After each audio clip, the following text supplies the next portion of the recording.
একটি প্রাঞ্জল জেলা শহরে যেখানে আমলাতন্ত্রের চাকা সাধারণ মানুষের জীবনের গুঞ্জনের মাঝে ঘুরতে থাকে, সেখানে উন্মোচিত হয় সাহস ও সততার এক অসাধারণ কাহিনী।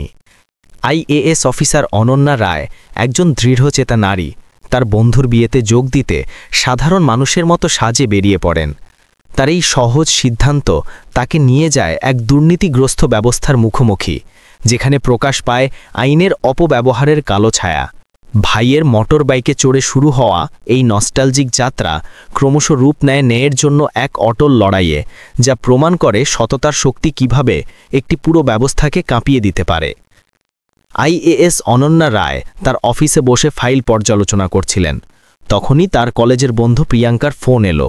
আসলে 4 দিন পর প্রিয়াঙ্কার বিয়ে ছিল। সে উৎসাহের সঙ্গে অনন্যাকে তার বিয়ের আমন্ত্রণ জানাচ্ছিল। অনন্যা হেসে সম্মতি দিলেন এবং বিয়েতে যোগ দেওয়ার প্রতিশ্রুতি দিলেন। 4 দিন পর বিয়ের দিন এলো। অনন্যা রায় যাওয়ার জন্য প্রস্তুত হলেন। তখনই তার মনে হলো, প্রতিদিন গাড়ি আর নিরাপত্তার সঙ্গে ঘুরি, কিন্তু আজ কেন যেন সাধারণ একটি মেয়ের মতো যাওয়া যাক। কলেজের পুরনো স্মৃতি তাজা হয়ে যাবে। এই ভেবে তিনি নিজের গাড়ি ও নিরাপত্তা ছেড়ে দিলেন।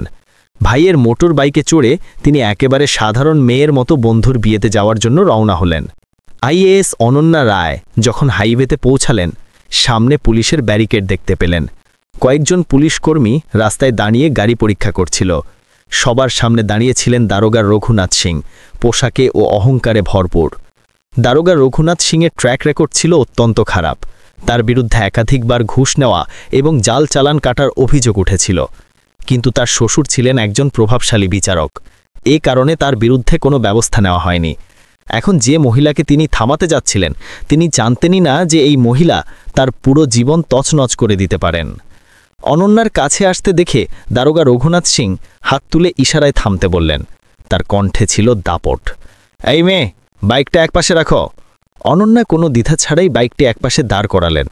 দারোগা কঠোর স্বরে জিজ্ঞেস করলেন, কোথায় যাচ্ছ? অনন্যা শান্ত কণ্ঠে বললেন, আজ আমার এক বন্ধুর বিয়ে, সেখানে যাচ্ছি। দারোগা রঘুনাথ সিং তাকে মাথা থেকে পা পর্যন্ত দেখলেন এবং বললেন, আচ্ছা, তাহলে মহাদয়া ভোজ খেতে যাচ্ছেন। কিন্তু হেলমেট কোথায়?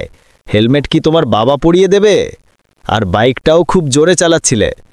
তোমার রূপ দেখে চালান কাটতে মন চাইছে না, কিন্তু কি করব, কর্তব্য তো কর্তব্য, বাধ্য হয়ে চালান কাটতেই হবে। এই বলে তিনি চালানের বই বের করলেন। অনন্যা বুঝলেন, চালান তো শুধু একটা অজুহাত, তার উদ্দেশ্য অন্য কিছু। তিনি শান্তভাবে বললেন, স্যার, আমি কোনো নিয়ম ভাঙেনি। এটা শুনে দারোগা কঠোর স্বরে বললেন, ও ম্যাডাম, আমাদের আইন শেখাবেন না। পুলিশ আমরা, তুমি নও। নিয়মকানুন আমরা ভালোই জানি। অনন্যা শুধু চুপচাপ তাকে দেখতে থাকলেন। তক্ষুনি রঘুনাথ সিং রাগে জোরে বললেন, তুই এভাবে মানবি না, তোকে আইন শেখাতেই হবে। পরের মুহূর্তে দারোগা রঘুনাথ সিং হঠাৎ তার গালে জোরে একটা থাপ্পড় মারল এবং গর্জে উঠল, অনেক প্রশ্ন করিস, পুলিশ যা বলে তা চুপচাপ শোনা উচিত। অনন্যার মাথা এক মুহূর্তের জন্য ঝাঁকুনি খেল, কিন্তু তিনি তৎক্ষণাৎ নিজেকে সামলে নিলেন। তার চোখে এখন রাগের তীব্র শিখা স্পষ্ট দেখা যাচ্ছিল। দারোগা রঘুনাথ সিং হাসিতে ফেটে পড়লেন এবং তার সাথীদের বললেন, এখনও এর অহংকার বাকি আছে, মনে হচ্ছে একে ভালোভাবে শিক্ষা দিতে হবে। তখনই একজন কনস্টেবল এগিয়ে এসে বললেন, স্যার, একে থানায় নিয়ে যাই, সেখানেই এর সব অহংকার দূর করে দেব। দারোগা সম্মতি দিলেন, হ্যাঁ, থানায় নিয়ে চলো, সেখানেই বুঝবে পুলিশের সাথে কিভাবে কথা বলতে হয়। এই বলে একজন কনস্টেবল আর দারোগা অনন্যার হাত ধরে তাকে টেনে নিয়ে যাওয়ার চেষ্টা করলেন এবং বললেন, চল, জিপে বস। অনন্যার রাগে নিজের হাত ছাড়িয়ে দিলেন এবং কঠোর কণ্ঠে বললেন, এইসব করারও সাহস করবেন না। তার কণ্ঠে এমন দৃঢ়তা ছিল যে কনস্টেবল এক মুহূর্তের জন্য ভয় পেয়ে গেল। কিন্তু দারোগা রঘুনাথ সিংয়ের রাগ আরও বেড়ে গেল। তিনি কনস্টেবলদের আদেশ দিলেন, এর অহংকার ভাঙো। কনস্টেবল এগিয়ে গেল এবং নির্দয়ভাবে অনন্যার চুল ধরে তাকে জোরে টানতে লাগল। ব্যথায় অনন্যা আর্তনাদ করে উঠলেন, কিন্তু তবু তিনি তার আসল পরিচয় গোপন রাখলেন। তিনি দেখতে চাইছিলেন যে এরা নিজের কাজে কতটা নিচে নামতে পারে। এরই মধ্যে আরেকজন কনস্টেবল রাগে তার বাইকে লাথি মেরে ফেলে দিল। সে বলল, বড় এসেছে ভদ্রলোক হতে, এখন তোর খেলা শেষ। অনন্যা এখন পুরোপুরি বুঝে গিয়েছিলেন যে এরা পুলিশের পোশাকে লুকিয়ে থাকা গুন্ডা। দারোগার চোখে রাগের আগুন ছিল। সে রাগে বলল, তোর মতো অনেক বাবার পরি দেখেছি, দিনে 50টা আসে তোর মতো, তুই পুলিশের সাথে ঝামেলা করবি? এখন তোর আসল মর্যাদা দেখাচ্ছি। তিনি তার কনস্টেবলদের আদেশ দিলেন, চলো রে, একে থানায় নিয়ে চলো, সেখানে এর সব নেতাগিরি বের করব। আইএএস অনন্যা রায় তখনও চুপ ছিলেন। তিনি এখনও তার পরিচয় প্রকাশ করার কোনো ইচ্ছা রাখেননি। তিনি দেখতে চাইছিলেন প্রশাসন কতটা নিচে নেমে গেছে এবং এই লোকেরা অত্যাচারে কত দূর যেতে পারে। দারোগা রঘুনাথ সিং বিরক্ত হয়ে গিয়েছিলেন। তার সামনে একজন মেয়ে দাঁড়িয়েছিল যে থাপ্পড় খেল, চুল ধরে টানা হলো, হাত ধরে টানা হলো, কিন্তু তবু সে একটি শব্দও বলেনি। তার এই নীরবতা দারোগার অহংকারকে আরও বাড়িয়ে দিচ্ছিল। তিনি রাগে কনস্টেবলদের দিকে তাকিয়ে আদেশ দিলেন, একে থানায় নিয়ে চলো, সেখানেই দেখব এর কি করতে হয়। দুজন কনস্টেবল অনন্যার দুটি হাত ধরলেন এবং জোরে টানতে লাগলেন। তখনই অনন্যা প্রথমবার জোরে বলেন, আমাকে ছাড়ো। দারোগা হেসে উঠলেন এবং বললেন, ওহো, এখন মুখ খুলেছিস তোর, চল থানায় দেখব কত কথা বলিস। থানায় পৌঁছানোর পর দারোগা রঘুনাথ সিং জোরে চিৎকার করে বললেন, এই কেউ চা জল আর সিঙ্গারা নিয়ে এসো, আজ একটা বিশেষ কেস এসছে। অনন্যা তখনও শান্ত হয়ে দাঁড়িয়েছিলেন। তিনি গভীরভাবে পর্যবেক্ষণ করছিলেন সাধারণ মানুষের সঙ্গে পুলিশ কিভাবে আচরণ করে। কিছুক্ষণ পর দারোগা তার জুনিয়রকে কাছে ডেকে আস্তে করে বললেন, শোন, যেভাবেই হোক এর ওপর একটা জাল কেস তৈরি করে দে। কনস্টেবল চমকে বললেন, কি কেস স্যার?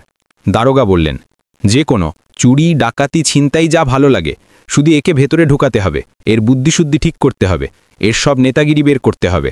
অনন্যা এসব শুনছিলেন, কিন্তু তখনও তিনি কোনো প্রতিক্রিয়া দেখালেন না। তিনি চুপচাপ সব সহ্য করছিলেন, যেন সঠিক সময়ের জন্য অপেক্ষা করছিলেন। দারোগা রঘুনাথ সিং তার টেবিলে বসে কলম ঘোরাতে ঘোরাতে বললেন, নাম বল আর বাড়ির ঠিকানা বল। অনন্যা চুপ থাকলেন।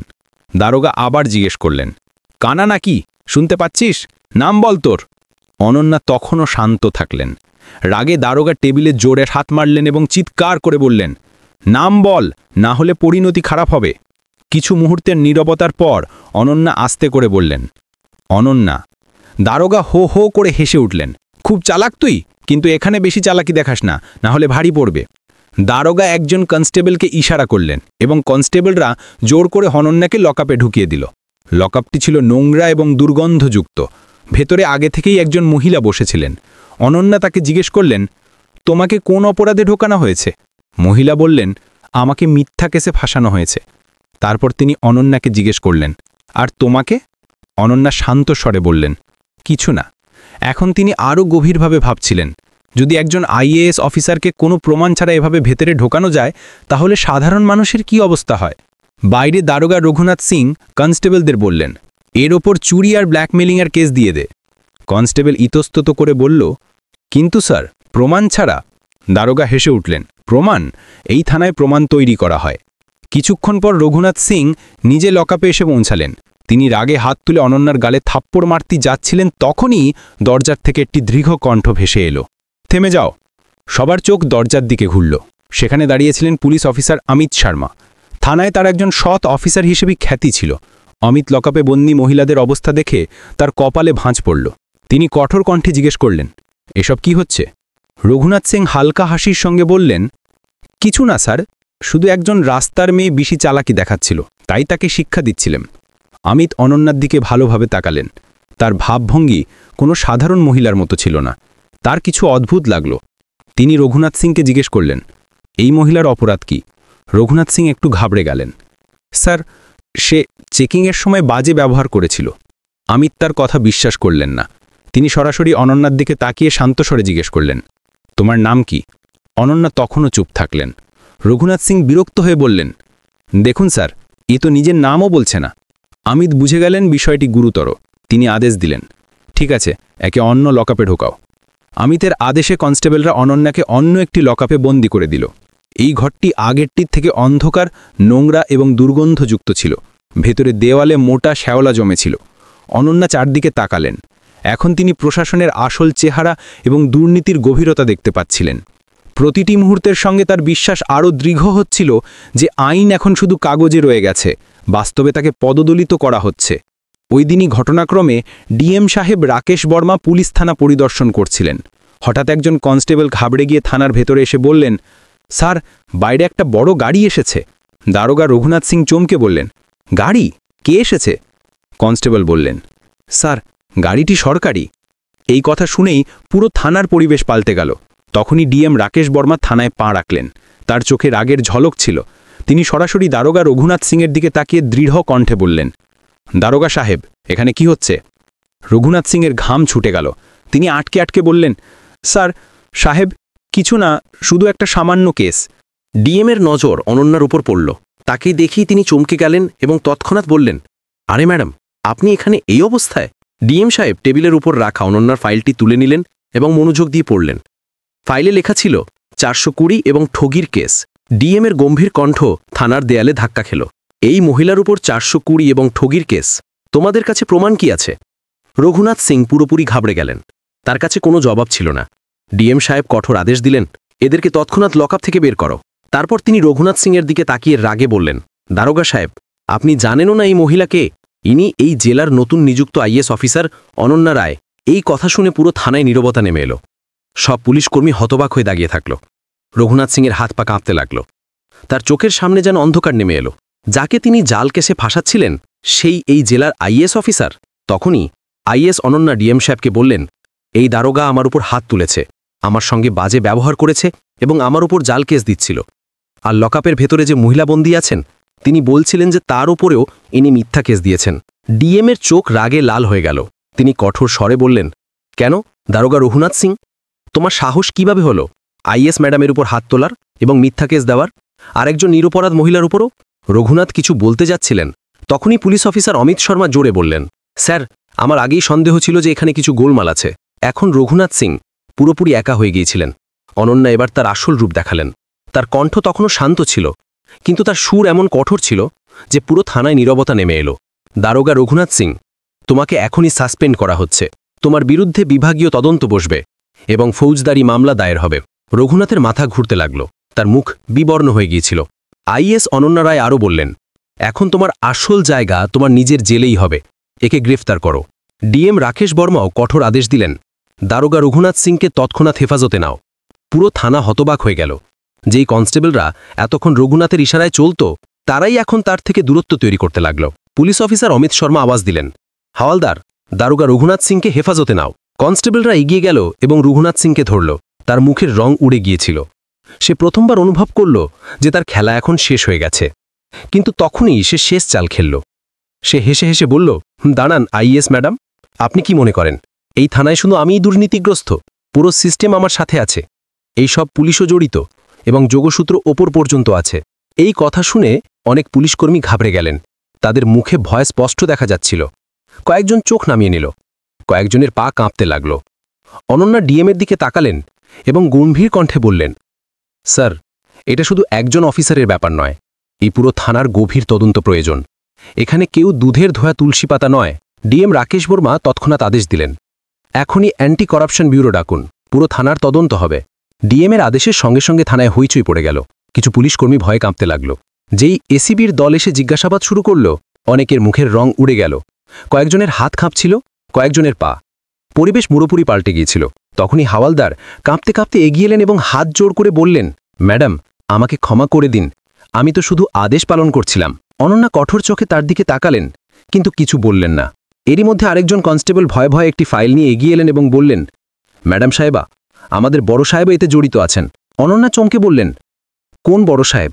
কনস্টেবল ঘাবড়ে গিয়ে আস্তে করে বললেন, এসপি সাহেব। থানায় নীরবতা নেমে এলো। এখন বিষয়টি শুধু রঘুনাথ সিং পর্যন্ত সীমাবদ্ধ ছিল না। দুর্নীতির শিখর আরও গভীর ছিল। ডিএম রাকেশ বর্মা গভীর নিঃশ্বাস নিলেন এবং কঠোর স্বরে বললেন, এই থানার পুরো স্টাফকে তাৎক্ষণিক প্রভাব থেকে নিলম্বিত করা হলো। বিভাগীয় তদন্ত বসবে এবং এসিবি পুরোপুরি অনুসন্ধান করবে। এই কথা শুনে থানায় হইচই পড়ে গেল। কিছু পুলিশকর্মী ভয় কাঁপতে লাগল। কেউ বাঁচার রাস্তা খুঁজতে লাগল, কেউ চুপচাপ মাথা নিচু করে দাঁড়িয়ে থাকল। কিন্তু এখন কেউ বাঁচতে পারত না। অনন্যা দৃঢ় কণ্ঠে ডিএম সাহেবকে বললেন, এখন আমাদের এসপি সাহেবকেও জিজ্ঞাসাবাদ করতে হবে। ডিএম সাহেব তৎক্ষণাৎ আদেশ দিলেন, এসপিকে এখনই ডাকা হোক। সাংবাদিকরা যেই খবর পেলেন যে পুরো থানা সাসপেন্ড হয়ে গেছে, তারা তৎক্ষণাৎ ব্রেকিং নিউজ দিতে লাগলেন। এখন বিষয়টা পুরো জেলায় ছড়িয়ে পড়েছিল। কিছুক্ষণ পর এসপি সাহেব থানায় এসে পৌঁছালেন। তিনি চারদিকে তাকিয়ে জোরে বললেন, এই কি নাটক চলছে? কিন্তু আইএস অনন্যা রায় শান্তভাবে দাঁড়িয়েছিলেন। তিনি সরাসরি এসপির চোখে চোখ রেখে খণ্ড কিন্তু দৃঢ় কণ্ঠে বললেন, আপনি কি মনে করেন যে আপনি বেঁচে যাবেন? তারপর তিনি এসপির হাতে ফাইলটি ধরিয়ে দিলেন এবং বললেন, এই দেখুন আপনার সব কালো কাজের প্রমাণ। ফাইলে কেলেঙ্কারি, জাল কেস এবং ঘুষ নেওয়ার পাকাপোক্ত প্রমাণ নথিভুক্ত ছিল। এসপির মুখের রং উড়ে গেল, কপাল থেকে ঘামের ফোঁটা ঝরতে লাগল। ডিএম সাহেব আর দেরি করলেন না। তিনি কঠোর আদেশ দিলেন, এসপিকে তৎক্ষণাৎ গ্রেফতার করো। তার বিরুদ্ধে বিভাগীয় তদন্তের পাশাপাশি ফৌজদারি মামলা দায়ের হবে। এত বড় অফিসারের গ্রেফতারের আদেশ শুনে পুরো পুলিশ বিভাগ নড়ে উঠল।